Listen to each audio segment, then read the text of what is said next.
Did Drake write for his mentor Lil Wayne? Now this is a very nuanced and complex conversation, so before any Wayne stans or Drake stans get in the comments, let me explain. We're just gonna go through the facts and then we can theorize. So on Lil Wayne's I'm Single, Drake is a credited feature. Songwriters listed are Dwayne Carter, which is Lil Wayne, and Aubrey Drake Graham. And on Spotify, for some reason, it only has Graham, but I'm assuming that's Drake. And it says performed by Drake and Lil Wayne. Now the interesting thing about this song is that we don't actually hear any Drake vocals. You can go back and listen to the song, and if you hear something I don't, then you let me know. But we don't hear Drizzy on the song. Now today on June 6th, a reference track leaked, or an alleged reference track. All we know is that Drake is singing part of the song that Wayne ends up singing and rapping on the finished version. Let's take a listen real quick and then we'll come back to it. Day and night, so pissed off she ain't even spilling shit, right?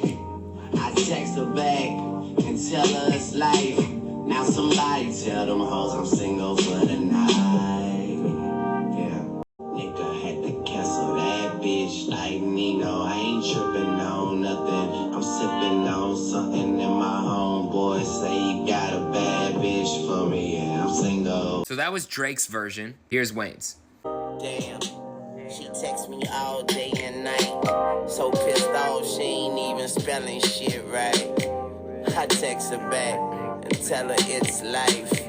Now somebody tell them hoes I'm single for the night. Nigga had to cancel that bitch like Nino. I ain't tripping on nothing. I'm sipping on something and my homeboy say he got a bad bitch for me and I'm single. So whether you want to consider that a hook or a verse, let's leave that for another video. But it's clear that this was a reference to some degree for Wayne. Either that or Drake was just singing this song for fun and has a recorded version. Now there also is a live version of Drake singing the song, which would be weird, not necessarily because he loves, Lil Wayne and he might have wanted to sing a song from his favorite artist, but it was weird the way that he sings the whole song on stage.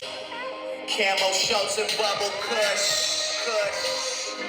We can talk, she rather fuss. So clearly Drake did have a hand in this song to some degree. He's credited on the song as a writer, he's credited as a feature. But what does that actually mean in terms of writing? Do we look at this any differently than some of the reference tracks that have dropped for Drake? Do you think that this affects in any way Wayne's pen? And by pen, I obviously don't mean his physical pen because we all know that Wayne doesn't write anyways. And shout out to Critics of Culture, great Instagram page. Before I filmed the last episode of The Bigger Picture, we were literally having this conversation about how Wayne had Drake as a credited writer and we had no idea what that meant. And now, with this leaked reference, we might have some idea. There's also this interview with one of Wayne's exes and a woman who is famous for one thing. So take it with a grain of salt. But in this interview, she did say that Drake was giving songs to Wayne and was writing for him at a very specific time when Wayne wanted to learn how to storytell better and write in a different way than he was used to writing, which Drake had the capability of doing. I'll just show you what she says and then you can let me know in the comments what you think, or if you think it's true. No, Wayne told me that Drake had written some things for him, and I was in the studio with Wayne listening to something that Drake had written, because Wayne can't write like that, and he'll be honest about it. He only writes a certain way. It was already written, and by the time I got to the studio, Wayne had already recorded it. So I don't know whether there was a reference. There probably was a reference. I'm not sure. Okay. But by the time I had gotten to the studio, Wayne had already recorded what Drake had written for him. And she could have been talking about the I'm Single song, or maybe there's other songs.